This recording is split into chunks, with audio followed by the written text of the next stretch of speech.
دیکھیے دینی پروگرام پیغام اسلام پاک نیوز پر۔ آج کے میرے اس بیان کا موضوع ہے توحید باری تعالیٰ۔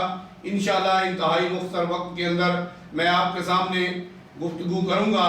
اللہ تبارک و تعالیٰ مجھے حق گوئی کی توفیق عطا فرمائے۔